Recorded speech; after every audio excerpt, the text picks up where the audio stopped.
আল্লাহ পাক কয় জিব্রাইল, এ জিব্রাইল তুমি বলো আমার বন্ধুর মতো সুন্দর তুমি জিব্রাইল কোনদিন দেখছনি? জিব্রাইল কয় মালিক আমেনা দেখে নাই, হালিমা দেখে নাই, আমি জিব্রাইল পৃথিবীর পূর্ব থেকে পশ্চিম, উত্তর থেকে দক্ষিণ তাম দুনিয়া আমি সফর করেছি, কিন্তু তোমার বন্ধুর মতো দ্বিতীয় আর আমি এমন দেখি নাই। আল্লাহ পাক কয় জিব্রাইল তাহলে তোমরা শোনো, তুমিও দেখো নাই, আমেনাও দেখে নাই, হালিমাও দেখে নাই, এবার আমি আল্লাহ কি বলি শোনো, আমার বন্ধুর মতো আরেকজন বানাইলে তো তোমরা দেখতা, বানানে ওয়ালা তো আমি আল্লাহ। আমি বলতেছি শোনো, পৃথিবীর শুরু থেকে নিয়ে শেষ পর্যন্ত শুধু একজনই আমি বানাইছি, ওয়ান পিস, যে আমার বন্ধু মুহাম্মদ, যার মতো আর কেউ দুনিয়ায় ছিল না, আসবেও না। হালিমা সাদিয়ার স্বামী কয়, ও হালিমা কিছু পাইছনি? আমরা তো সবার পরে মক্কায় ঢুকলাম, সবাই তো আমাদের আগেই মক্কায় ঢুকে পড়লো, সবাই তো যার যার মতো নিয়ে গেল, তুমি কিছু পাইছনি? তুমি কোনো বাচ্চা পাইছনি? হালিমা সাদিয়া বলতেছে স্বামী গো, ও স্বামী কিছু না, কিছু না, দেখো চেহারা দেখো, চেহারা দেখলেই বোঝা যায় আমরা সব পায়া গেছি। আল্লাহু আকবার, জোরে কো, সব আমরা পায়া গেছি। নবীজির চেহারা দেখে হালিমা সাদিয়ার স্বামী তিনিও আশ্চর্য হয়ে গেলেন, এত সুন্দর বাচ্চা হয়নি, এত সুন্দর বাচ্চা, এত সুন্দর বাচ্চা। নবীজিকে তিনি কোলে নিলেন, হালিমা সাদিয়া নবীকে কোলে নিলেন, কোলে নিয়ে তিনি উটের পিছনে বসলেন। এইবার উটের উপরে উঠলেন, উটের উপরে সামনে বসলেন হালিমার স্বামী, পিছনে বসলেন হালিমা সাদিয়া, নবীকে কোলে নিয়া এইবার উঠে পিটাইতেছে রশি দিয়া, চাবুক দিয়ে পিটায়, এরে উঠ উঠ, চল বাড়ি যাব, আর বসে থাকার দরকার নাই, উঠো। যতই উঠে পিটায়, উঠেও না, হাঁটেও না, নড়াচড়া করে না। উঠে আল্লাহর কাছে জবান চায়, জবান। উঠ কয় মালিক আমার জবান খুলে দাও, কেন আমি চলি না, আমার মালিক রে একটু কইতাম। আল্লাহু আকবার। মুহূর্তের ভিতরে আল্লাহ পাক উটের জবান আল্লাহ খুলে দিলেন। আল্লাহ যদি চায় উটের জবান আল্লাহ দিতে পারেনি না পারে না? আল্লাহ চাইলে মানুষের জবান আল্লাহ কাইরে নিতে পারেনি না পারে না? উটের জবান আল্লাহ খুলে দিলেন। এইবার উট আওয়াজ দেয়া কয় মালিক আমারে তুমি যতই মারো, যতই তুমি পিটাও, যতই তুমি আঘাত করো, মালিক আমি সামনে যাব না। কারণ জানোনি তোমার বিবি কারে কোলে নিয়ে পিছনে বইছে, তুমি তারে না চিনলেও আমি উট তারে চিনে ফেলেছি। ও আমার মালিক যতই তুমি পিটাও, যতই তুমি মারো, রহমতের নবী পিছনে বসা, যেই নবীর উসিলায় আল্লাহ তোমারে বানাইছে, আমারে বানাইছে, যেই নবীর উসিলায় আল্লাহ কায়নাত বানাইছে, এই নবী যদি পিছনে বসে আর তুমি যদি সামনে বসো, তাহলে নবীর সাথে বিয়াদবি হয়, নবীর সাথে বিয়াদবি হয়। আমার নবীর সামনে বসো, তুমি পিছনে চলে আসো, আমাকে মারতে হবে না, চলো বলতে হবে না, আমি নিজে নিজে হাঁটতে শুরু করব। সাথে সাথে হালিমা সাদিয়ার স্বামী কয় বাচ্চার পরিচয় তুমিও জানো না, আমিও জানি না, কিন্তু উঠে জানাই দিছে ইনি রাহমাতুল লিল আলামিন। আল্লাহু আকবার, জোরে কও। ইনি আখিরি জামানার নবী, ইনি সকল নবীদের নবী, ইনি সকল রাসূলদের রাসূল। ওগো বিবি তাড়াতাড়ি তুমি তারে নিয়ে সামনে বসো। আল্লাহর নবীকে নিয়ে হালিমা সাদিয়া যখন উটের সামনে বসলেন আর ও হালিমার স্বামী পিছনে বসলো, সাথে সাথে উট দাঁড়ায় গেল। এইবার উঠে আওয়াজ দেখো মালিক আমি উটের লাগামটা তুমি রাহমাতুল লিল আলামিনের নরম হাতে ধরা দাও। জীবনে আর কোনোদিন আমার নবী আমার পিঠে উঠবে কিনা জানি না, হয়তো এই সুযোগ আর হবে না। আমি উটের লাগামটা নবীর নরম হাতে তুমি ধরায় দাও। যেই মাত্র নবীর নরম হাতে উটের লাগাম ধরায় দেওয়া হলো, সাথে সাথে উটের শক্তির ভিতরে বরকত চলে আসলো। এখন তো উট দ্রুত হাঁটা শুরু করলো, উট তো দৌড়াইতে শুরু করলো। সামনে যাইতেছে বান্ধবীরা, অল্প সময়ের ভিতরেই বান্ধবীদেরকে যায় ক্রস করে ফেললো। বান্ধবীরা কো হালিমা ব্যাপার কি, এটা কি কোন উট? মক্কা যাওয়ার সময় যেই উট ছিল এটা কি সেই উট নাকি অন্য উট? হালিমা সাদিয়া বলে এটা না, এটা আগেরটাই। তাহলে তো শক্তি আসলো কোত্থেকে? যাবার সময় তো উটের গায়ে শক্তি ছিল না, হাঁটতে পারলো না, আমাদের সাথে তাল মিলাইতে পারলো না। এখন তো তুমি আমাদেরকে ফলে আগে যাইতেছ, এত শক্তি কোত্থেকে আসলো? হালিমা সাদিয়া কই বান্ধবীরা শোনো, যাবার সময় উটের লাগাম ছিল আমার স্বামীর হাতে, আর এখন বাড়ি যাবার সময় উটের লাগাম হলো রাহমাতুল লিল আলামিনের হাতে। নবীর হাত যেখানে লাগে এখানে বরকত হয়ে যায়, নবীর হাত লাগানি মাত্রই বরকত হয়ে যায়। আবু হুরায়রা রাদিয়াল্লাহু তাআলা আনহুকে নবীজি একটা থলিতে কিছু খেজুর দিয়ে বলছিলেন, আবু হুরায়রা খেজুরগুলি আমি থলিতে রাখলাম, তুমি যখনই তোমার পেটে ক্ষুধা হবে তখনই তুমি খেজুর এই থলির ভিতর থেকে খেজুর নিয়ে নিয়ে খাবা, কিন্তু কখনো তুমি খেজুর কি পরিমাণ বাকি আছে দেখবা না। যতদিন পর্যন্ত তুমি না দেখবা অথবা যতদিন পর্যন্ত এই তলি না হারাবে, তুমি যতদিন দুনিয়ায় থাকবা তলির ভিতরে হাত ঢুকাইলেই খেজুর পাইবা। আবু হুরায়রা রাদিয়াল্লাহু তাআলা আনহু বলেন, এই থলি আমি বাড়িতে থাকলেও খেজুর খাইছি, সফরে গেলেও তলি থেকে খেজুর খাইছি, শুধু খাইছি তা না, নিজেও খাইছি, আশেপাশে যারা থাকতো তাদেরকেও দিছি, মানুষও দিছি, নিজেও খাইছি। নবীর জমানা শেষ, আবু বকর সিদ্দিক রাদিয়াল্লাহু তাআলা আনহুর জমানা আসলো। সিদ্দিক আকবরের ফুল জমানাতেও আমি এই তলির ভিতর থেকে খেজুর খাইছি, মানুষে দিছি। সিদ্দিক আকবরের জমানা গেল, হযরত ওমর ফারুক রাদিয়াল্লাহু তাআলা আনহুর জমানা আসলো। 10 বছর ওমর তিনি খেলাফত চালাইলেন। এই 10 বছরও আমি তলি থেকে খেজুর খাইছি, তলি থেকে খেজুর মানুষে দিছি। খেজুর কখনো শেষ হয় না, অথচ আমার দেখা মতে নবী 6টা খেজুর রাখছিলেন। আর আস্তে কো সুবহানাল্লাহ। উসমান গনি রাদিয়াল্লাহু তাআলা আনহুর জামানা, ওমর শহীদ হলেন। উসমান গনি রাদিয়াল্লাহু তাআলা আনহুর জামানা, খলিফাতুল মুসলিমিন হযরত ওমর তিনি চলে গেলেন, হযরত উসমান খলিফা হলেন। উসমানের জামানাতে আমি খেজুর খাইলাম, মানুষে দিলাম, কিন্তু যেদিন হযরত উসমান শহীদ হন ওনার বাসভবনটা দুশমনরা ঘিরে ফেলছে, চতুর্দিক দিয়ে ওনার বাসভবন ঘিরে ফেলল। এই অবস্থায় হযরত আলী রাদিয়াল্লাহু তাআলা আনহু উসমান গনি রাদিয়াল্লাহু তাআলা আনহুকে যে বলছিলেন, খলিফাতুল মুসলিমিন একটু অনুমতি দেন, যে কয়টা বান্দর গেটের চতুর্দিকে দাঁড়ায় আছে আপনাকে হত্যা করার জন্য, শহীদ করার জন্য, এই বানরগুলির জন্য আমি একা আলী যথেষ্ট, খালি আপনি অনুমতি দেন, অনুমতি শুধু দেন। কিন্তু হযরত উসমান বলেছিলেন, আলী যেই মদিনায় আমার নবী শুয়ে আছেন এই মদিনায় আমি উসমানের কারণে রক্ত জড়ুক এটা আমি পছন্দ করি না। ওরা আমাকে শহীদ করলে যদি মনে করে এদের মনের ইচ্ছা পূরণ হবে, অসুবিধা নাই, আলী বাধা দিও না। আমি আজ স্বপ্নে দেখেছি মায়ার নবী আমাকে বলেছেন, ওসমান তুমি আজকে রোজা রেখেছো কিন্তু ইফতার করবা আমি নবীর সাথে। এতে আমি বুঝে গেছি রে আলী, আজ ইফতারের আগে আগেই আমি শহীদ হব আর নবীর সাথে জান্নাতে গিয়ে ইফতার করব। আমার ভাইরা বন্ধুরা, যুবক,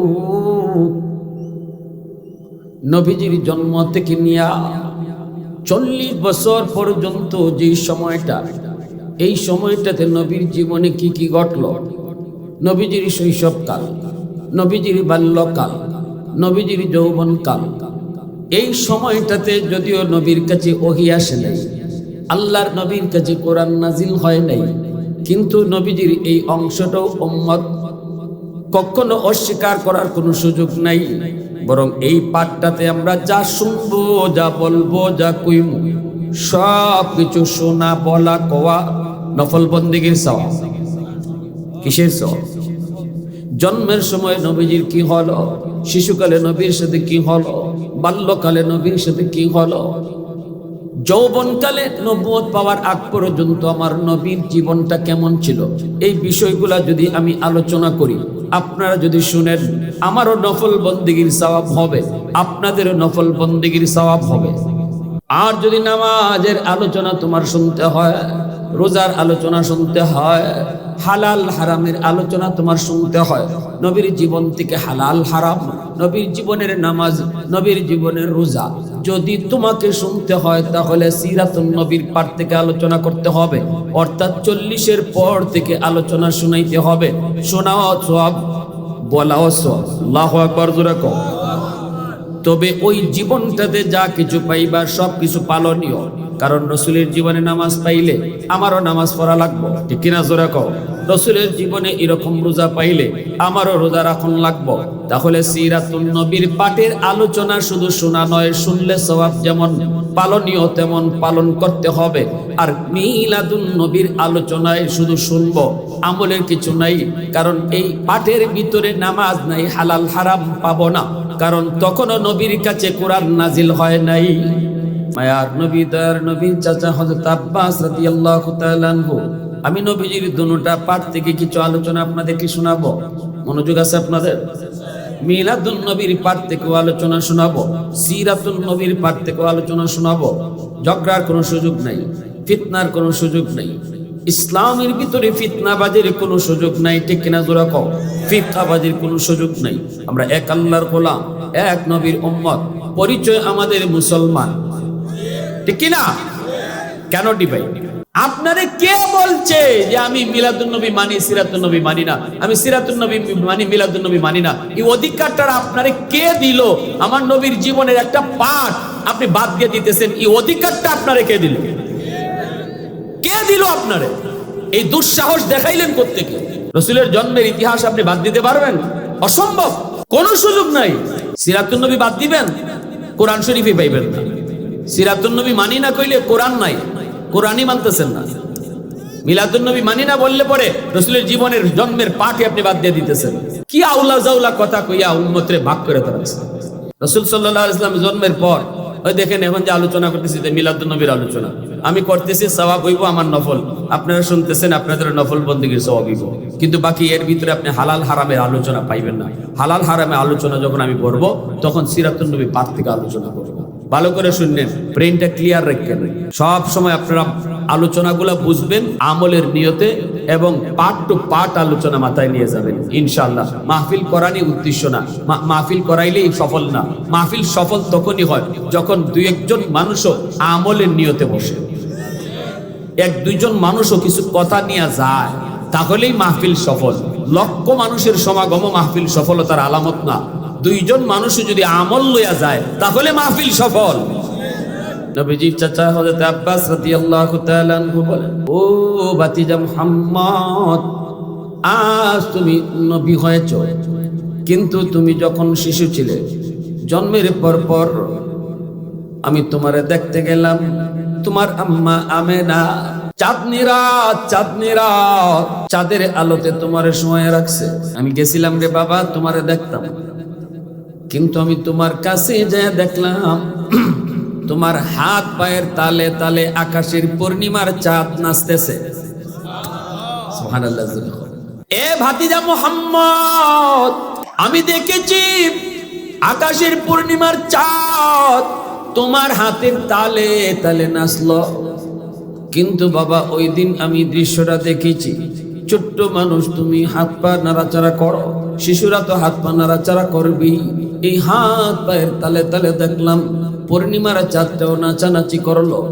এ ভাতিজা, তখন তো তুমি ছোট্ট ছিলে, প্রশ্ন তোমারে করি নাই, আজ তুমি বড় হয়েছো, আজ তোমারে প্রশ্নটা করলাম, কি হয়েছিল সেদিন, কি হয়েছিল সেই রাতে, কেন তোমার হাত পায়ের তালে তালে চাঁদ নাচলো, কেন চাঁদটা নিচে চলে আসলো, কেন আমি দেখলাম চাঁদটা তোমার সাথে খেলা করে। আল্লাহু আকবার বলে দ্বীনের নবী, মায়ের নবী, রহমতের নবী, আল্লাহর নবী তখন মুচকি হেসে বলেন, চাচা যান, ওই দিন চাঁদ আমার সাথে খেলা করছে, আমাকে অনেক কিছু কানে কানে গল্প শোনাইছে। সুবহানাল্লাহ জোরে কও। তাহলে বুঝে গেল সেই শিশুকালের কথাও নবীর ইয়াদ আছে। নবীরে যদিও তারা শিশু, নবীগণ যদিও তারা শিশু হন, শিশুকালেই আল্লাহ তাদেরকে বড় মানুষের বুঝ দিয়া রাখেন।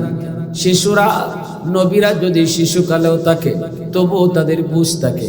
এজন্যই তো ঈসা নবী তার মায়ের কুলে, এলাকার মানুষেরা যখন জিজ্ঞেস করেছিল, মরিয়ম বাচ্চা তুমি কোথায় পাইছো?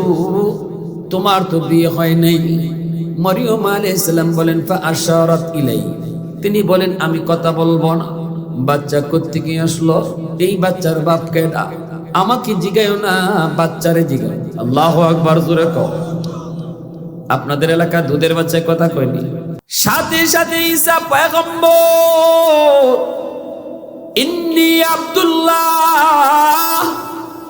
আতানিয়াল কিতাব ওয়া জাআলানি নাবিয়্যা, নিজের পরিচয়টা শোনায় দিলেন। পরিচয় তিনি শোনায় দিলেন, না না আমি আল্লাহর গোলাম, আল্লাহর পক্ষ থেকে নবী, আল্লাহর পক্ষ থেকে আমাকে কিতাব দেওয়া হয়েছে। আমার মাকে তোমরা খারাপ জানো না, আমার মা তিনি পুত পবিত্রা। আমার আম্মার ব্যাপারে কোনো খারাপ ধারণা তোমরা নিও না। কথাগুলি বলছে বাচ্চা। কোন বাচ্চা? কয় দুধের বাচ্চা। মূসা নবী ফেরাউনের কোলে উঠছেন, ফেরাউন ওনাকে কোলে নিছে। দুধের বাচ্চা মূসা নবী কোলে নিছে ফেরাউনে, কারণ ফেরাউনের ঘরেই তো মূসা নবী বড় হইছেন। নদীর ঘাট থেকে আসিয়ায় পায়ে আনছে, ঠিক না?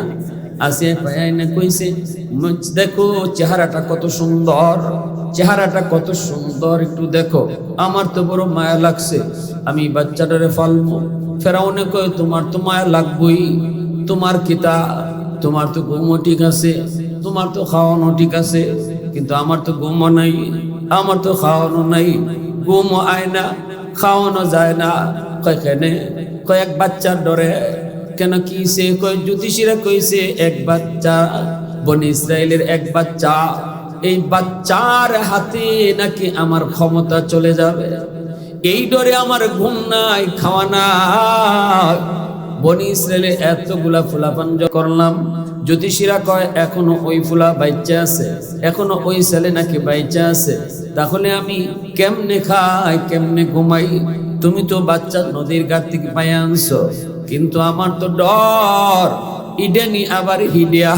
এত ফুলাফান মালাম বনি ইসরায়েল, এরপরও গণকরা কয় আপনি যতই মারছেন এর ভিতরে কিন্তু এই বাচ্চা পড়ছে না, বাচ্চা জীবিত। আমি ঘুমাই কেমনে? কয় কেন ইডেনি হিডিয়া?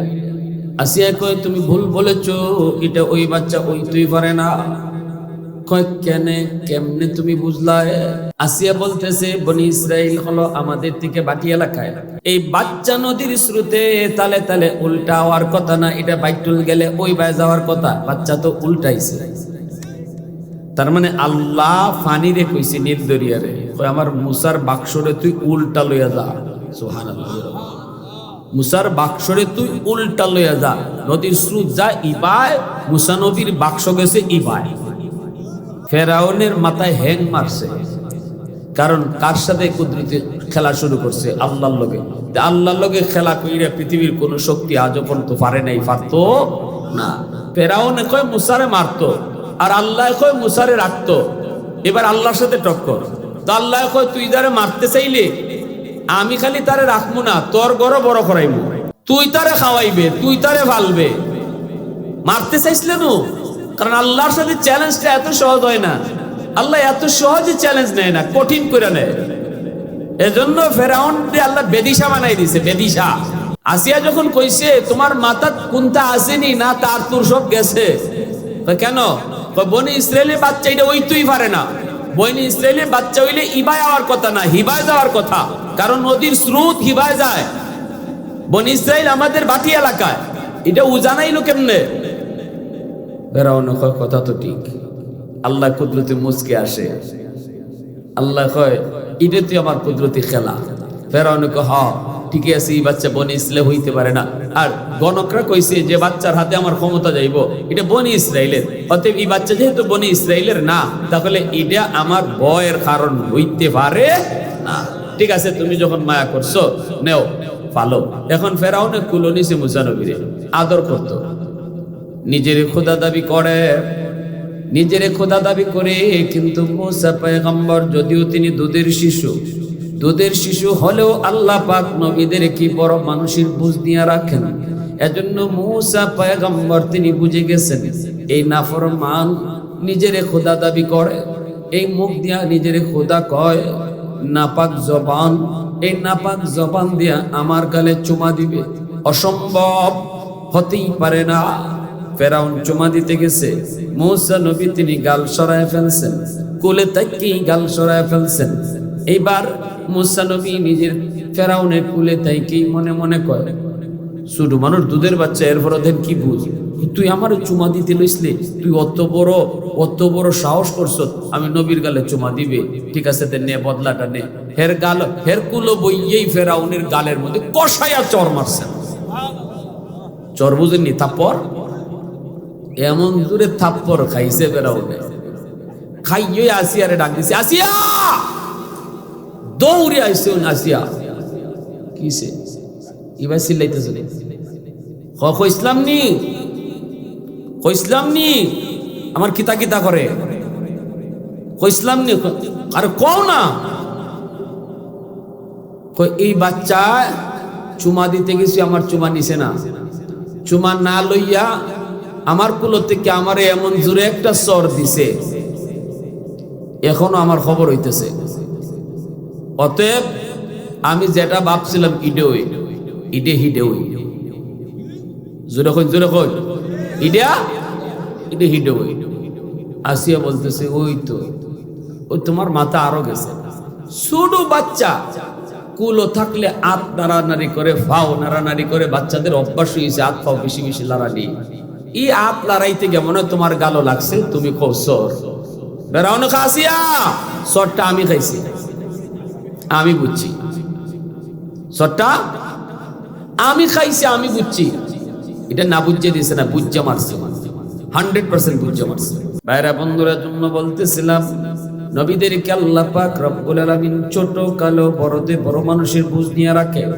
যেই মাত্র নবীর চাচা হযরত আব্বাস রাদিয়াল্লাহু তাআলা আনহু বলেন, বাতিজা একটু কও, ওই দিন কি হয়েছিল? চাঁদ কেন নিচে নামলো?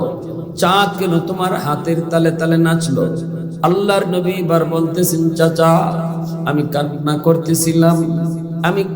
করতেছিলাম, শিশুরা যেমন কান্না করে। এই অবস্থায় চাঁদ আমার কানে কানে আইসা ওয়াহুয়া ইউহাকিনি ওয়াহুয়া ইয়ামনাউনি আনিল বুকা। চাঁদ আমাকে কানে কানে কয়, নবী গো আপনি কাঁদবেন না, আমি আপনারে গল্প শোনাবো, কাঁদবেন না গো নবী, কানে কানে আমি আপনার সাথে কানামাসি খেলা খেলবো। আল্লাহু আকবার, জোরে কও। আপনার খেলার সাথীর প্রয়োজন, যখন আপনি খেলতে চাইবেন কখনো আমি চাঁদ আপনার খেলার সাথী হব, যখন আপনি খেলতে চাবেন সূর্য আপনার খেলার সাথী হইব। আল্লাহু আকবার, জোরে কও। যখন আপনি গল্প শুনতে চাইবেন আমি চাঁদ আপনাকে কানে কানে গল্প শোনাবো। আল্লাহর নবী বলেন, চাচা ওই দিন চাঁদ আমার কানে কানে অনেকগুলি গল্প শুনাইছে, আমাকে কান্না করা থেকে বিরত করেছে। জোরে কোন সুবহানাল্লাহ। মক্কার পাশের এলাকা থেকে যুবক মহিলারা বাচ্চা নেওয়ার জন্য মক্কায় ঢুকলো।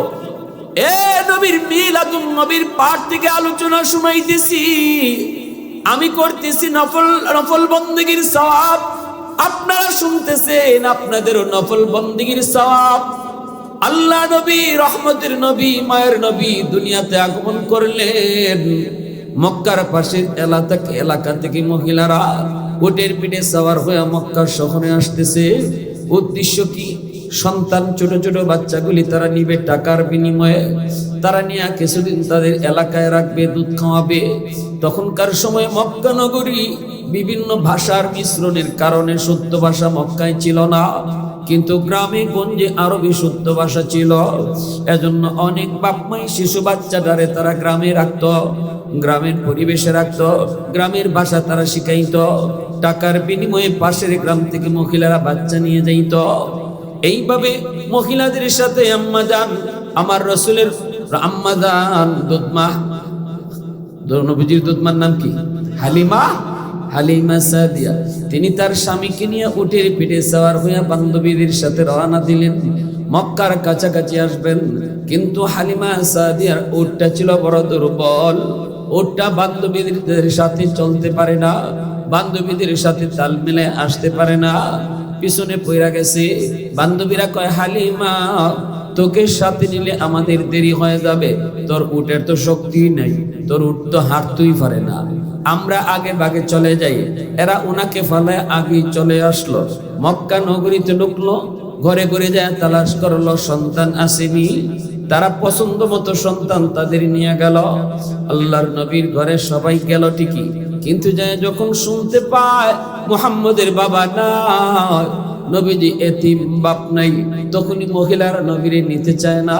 কয় বাপ নাই তাহলে বকশিশ বেশি মিলবে, পয়সা দিব কেডা, না এতিম বাচ্চা নেওয়া যাবে না। মহিলারা কেউ নবীরে নিল না। যেই মহিলাগুলি আমার নবীকে এতিম জানার কারণে নেয় না, এই মহিলাদের কপাল খুলছে না কপাল ফুরছে? আওয়াজ আসতে গেলে জোরে মাতো, কপাল খুলছে না কপাল ফুরছে? পৃথিবীর কোনো মানুষ আজও পর্যন্ত বলতে পারবে না এই মহিলাগুলির নাম কি, এদের বাড়ি কোথায়, এদের পরিচয় কি, কেউ জানে না, কেউ জানে না। কিন্তু আমার নবীকে এতিম জানার পরেও যিনি নিলেন, এতিম জানার পরেও যেই মহিলার নবীকে নিয়ে দুধ খাওয়াইলেন, নবীর সেই দুধ মার নাম যদি বাংলার মানুষকে জিজ্ঞানো হয়, আরবের মানুষকে জিজ্ঞানো হয়, ভারতের মুসলমানকে জিজ্ঞানো হয়, পাকিস্তানের মুসলমানকে জিজ্ঞানো হয়, আমেরিকার মুসলমানকে জিজ্ঞানো হয়, নারীকে জিজ্ঞানো হয়, পুরুষকে জিজ্ঞানো হয়, সবাই এক বাক্যে বলবে আমার নবীর দুধ মার নাম হালিমা সাদিয়া। तकबीर में कलमा में नमाजों में यज़ा में है नाम इलाही से मिला नाम मोहम्मद, है नाम इलाही से मिला नाम मोहम्मद। फरमाती है आदम को मुझे खुल्दतरी में लकहा हुआ तू बाबे मिला नाम मोहम्मद, लकहा हुआ तू बाबे मिला नाम मोहम्मद। महबूब ने कहा सल्ले अला नाम मोहम्मद, आका की जिया दिल की जिला नाम मोहम्मद, आका की जिया दिल की जिला नाम मोहम्मद। মুসলমানের আওয়াজে একটু বলো আল্লাহু আকবার। নবীজির দুধমা হালিমা সাদিয়া নবীকে নিলেন, নবীজির দুধমা হালিমা সাদিয়া নবীকে কোলে নিলেন। নবীজির আম্মা তো বলতেছিলেন হালিমা তুমি আমার বাচ্চারে নিবানি, কারণ কেউ তো নিল না। কেন নেয় নাই? করে আমার সন্তান ইয়েতিম, বাবা নাই, এজন্য কেউ নেয় নাই, তুমি নিবাইনি। হালিমা সাদিয়া কয় আমেনা দরজা খোলো, তোমার সন্তানের চেহারাটা এক নজর আমারে দেখাও। নবীজির চেহারা মোবারক দেখা মাত্রই হালিমা সাদিয়া বলেন টাকা লাগতো না, পয়সা লাগতো না, এই বাচ্চা আমার লাগবে। আল্লাহু আকবার জোরে কও। মায়ার নবী দয়ার নবীরে তিনি কোলে নিলেন আর বলতেছেন গো আমেনা, আমি হালিমা জীবনে কত সন্তান দেখেছি, কত বাচ্চা দেখেছি, কত শিশু দেখেছি, কিন্তু তোমার মানিকের মতো এত সুন্দর আমি জীবনে দেখি নাই। আমেনা বলতেছেন তুমি কেমনে দেখবা, তুমি তো থাকো গ্রামে, আমি থাকি মক্কা নগরীতে। এখানে আল্লাহর ঘর খানায় কাবা, খানায় কাবা তওয়াফের জন্য পৃথিবীর বিভিন্ন প্রান্ত থেকে পরিবার সহ কত কত ফ্যামিলি আসে। আমি আজও পর্যন্ত পৃথিবীর কোন প্রান্তের কোন বাচ্চা আমার মানিক মুহাম্মদের মতো এত সুন্দর দেখি নাই। আল্লাহ পাক কয় জিবরাইল, এ জিবরাইল তুমি বলো আমার বন্ধুর মতো সুন্দর তুমি জিবরাইল কোনদিন দেখছনি? জিবরাইল কয় মালিক আমেনা দেখে নাই, হালিমা দেখে নাই, আমি জিবরাইল পৃথিবীর পূর্ব থেকে পশ্চিম, উত্তর থেকে দক্ষিণ তাম দুনিয়া আমি সফর করেছি, কিন্তু তোমার বন্ধুর মতো দ্বিতীয় আর আমি এমন দেখি নাই। আল্লাহ পাক কয় জিবরাইল তাহলে তোমরা শোনো, তুমিও দেখো নাই, আমেনাও দেখে নাই, হালিমাও দেখে নাই, এবার আমি আল্লাহ কি বলি শোনো। আমার বন্ধুর মতো আরেকজন বানাইলে তো তোমরা দেখতা, বানানে ওয়ালা তো আমি আল্লাহ। আমি বলতেছি শোনো, পৃথিবীর শুরু থেকে নিয়ে শেষ পর্যন্ত শুধু একজনই আমি বানাইছি, ওয়ান পিস, যে আমার বন্ধু মুহাম্মদ, যার মতো আর কেউ দুনিয়ায় ছিল না, আসবেও না। হালিমা সাদিয়ার স্বামী কয়, ও হালিমা, কিছু পাইছনি? আমরা তো সবার পরে মক্কায় ঢুকলাম, সবাই তো আমাদের আগেই মক্কায় ঢুকে পড়লো, সবাই তো যার যার মতো নিয়ে গেল, তুমি কিছু পাইছনি? তুমি কোনো বাচ্চা পাইছনি? হালিমা সাদিয়া বলতেছে, স্বামী গো, ও স্বামী, কিছু না, কিছু না, দেখো চেহারা দেখো, চেহারা দেখলেই বোঝা যায় আমরা সব পায়া গেছি। আল্লাহু আকবার, জোরে কো, সব আমরা পায়া গেছি। নবীজির চেহারা দেখে হালিমা সাদিয়ার স্বামী তিনিও আশ্চর্য হয়ে গেলেন, এত সুন্দর বাচ্চা হয়নি, এত সুন্দর বাচ্চা, এত সুন্দর বাচ্চা। নবীজিকে তিনি কোলে নিলেন, হালিমা সাদিয়া নবীকে কোলে নিলেন, কোলে নিয়ে তিনি উটের পিছনে বসলেন। এইবার উটের উপরে উঠলেন, উটের উপরে সামনে বসলেন হালিমার স্বামী, পিছনে বসলেন হালিমা সাদিয়া। নবীকে কোলে নিয়া এইবার উটে পিটাইতেছে রশি দিয়া, চাবুক দিয়ে পিটায়, এরে উঠ উঠ, চল বাড়ি যাব, আর বসে থাকার দরকার নাই, উঠো, চলো বাড়ি যাব। যতই উঠে পিটায়, উঠেও না, হাঁটেও না, নড়াচড়া করে না, যতই পিটায় উঠ কিন্তু উঠে না। উঠে আল্লাহর কাছে জবান চায়, জবান। উঠ কয়, মালিক আমার জবান খুলে দাও, কেন আমি চলি না, আমার মালিক রে একটু কইতাম। আল্লাহু আকবার। মুহূর্তের ভিতরে আল্লাহ পাক উটের জবান আল্লাহ খুলে দিলেন। আল্লাহ যদি চায় উটের জবান আল্লাহ দিতে পারেনি না পারে না? আল্লাহ চাইলে মানুষের জবান আল্লাহ কাইরে নিতে পারেনি না পারে না? আল্লাহ চাইলে গাছের জবান আল্লাহ দিতে পারে, আল্লাহ চাইলে মানুষের জবান কাইরা নিতে পারে। জবান দেওয়ার মালিক কেডা? আর একটু যেরকম কেডা? আর রহমান আল্লামাল কুরআন খালাকাল ইনসান আল্লামাহুল বায়ান। কথা শিখাইছেন কেডা? উটের জবান আল্লাহ খুলে দিলেন। এইবার উট আওয়াজ দেয়া কয়, মালিক আমারে তুমি যতই মারো, যতই তুমি পিটাও, যতই তুমি আঘাত করো, মালিক আমি সামনে যাব না। কারণ জানোনি তোমার বিবি কারে কোলে নিয়ে পিছনে বইছে, তুমি তারে না চিনলেও আমি উট তারে চিনে ফেলেছি। ও আমার মালিক, যতই তুমি পিটাও, যতই তুমি মারো, রহমতের নবী পিছনে বসা, যেই নবীর উসিলায় আল্লাহ তোমারে বানাইছে, আমারে বানাইছে, যেই নবীর উসিলায় আল্লাহ কায়নাত বানাইছে, এই নবী যদি পিছনে বসে আর তুমি যদি সামনে বসো, তাহলে নবীর সাথে বিয়াদবি হয়, নবীর সাথে বিয়াদবি হয়।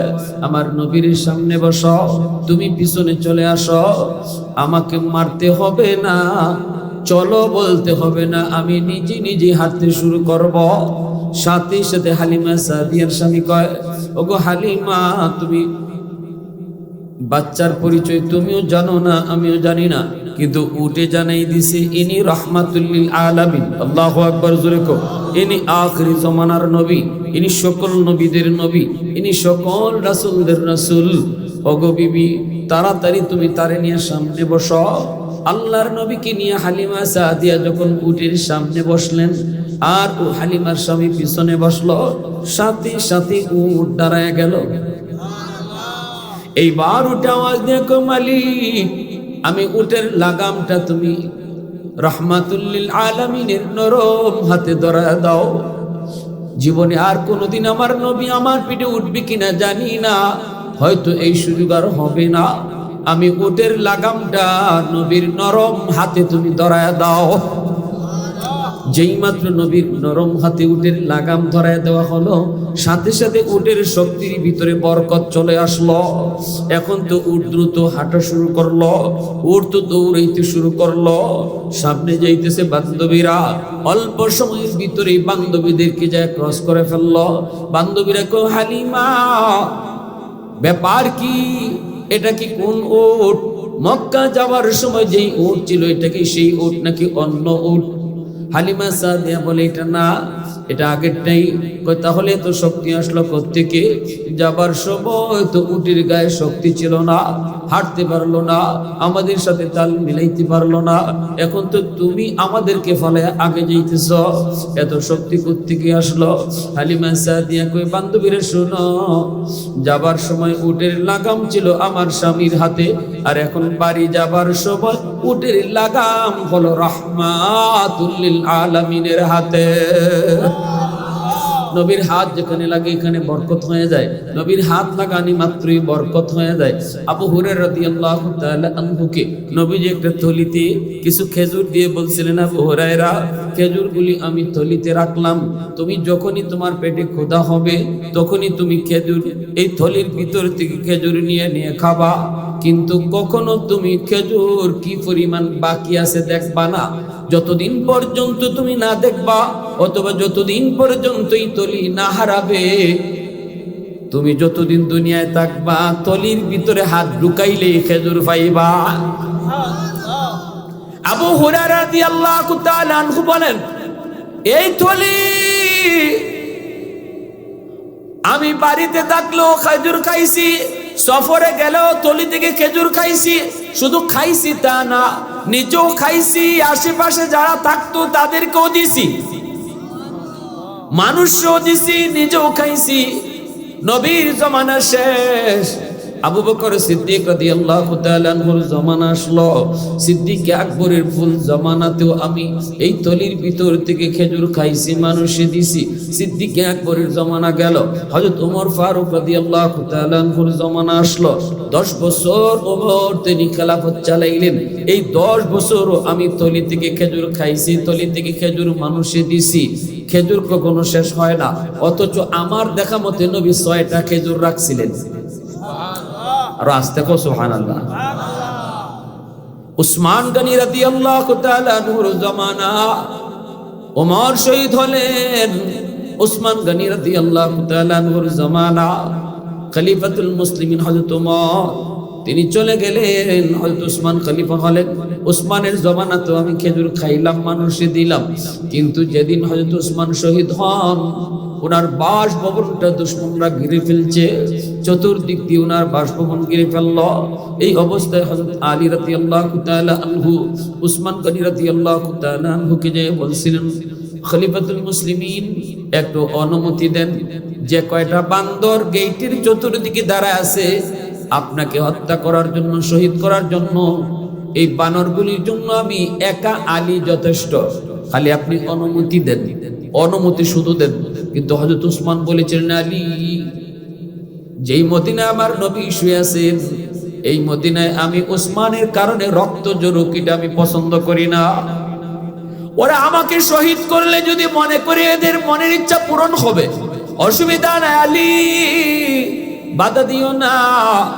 আমি আজ স্বপ্নে দেখেছি মায়ার নবী আমাকে বলেছেন, ওসমান তুমি আজকে রোজা রেখেছো কিন্তু ইফতার করবা আমি নবীর সাথে, এতে আমি বুঝে গেছি রে আলী আজ ইফতারের আগে আগেই আমি শহীদ হব আর নবীর সাথে জান্নাতে গিয়ে ইফতার করব। उस्मान तेरा नाम से इस्लाम रहेगा,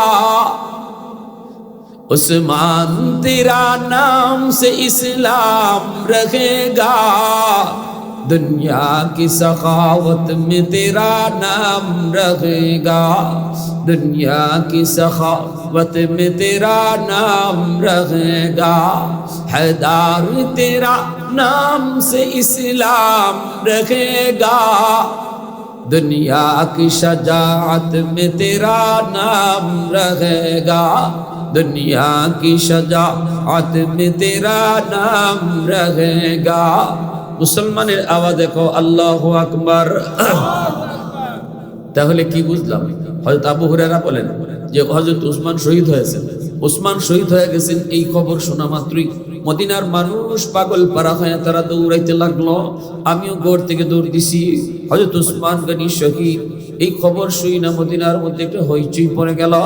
ওই যে আমি ওই সময় দৌড় দিছিলাম তখন আমার খেজুরের থলিটা কই পড়ছে আমি জানি না, ওই খেজুরটা ওই দিন খেজুরের থলিটা হারাইছে, নতুবা যতদিন দুনিয়া থাকতাম এই থলি থেকে খেজুর পাইতাম আর খাইতাম। তাহলে নবীর হাতের বরকত আসেনি না নাই? জোরে খন। ওই যে উটের লাগাম রাসূল ধরছেন, নবীজির হাত লাগা মাত্রই উটের শক্তির মধ্যে বরকত বাড়াই দিছে কেডা? অল্প সময়ের ভিতরে বান্ধবীদের সবরে ফালাইয়ে চলে গেছেন। আর হালিমা সাদিয়া কইছে, ও বান্ধবীরা, যাইবার সময় আসিল উটের লাগাম আমার স্বামীর হাতে, আর এখন উটের লাগাম রাহমাতুল লিল আলামিনের হাতে, এজন্য উটের শক্তির মধ্যে বরকত বেড়ে গেছে।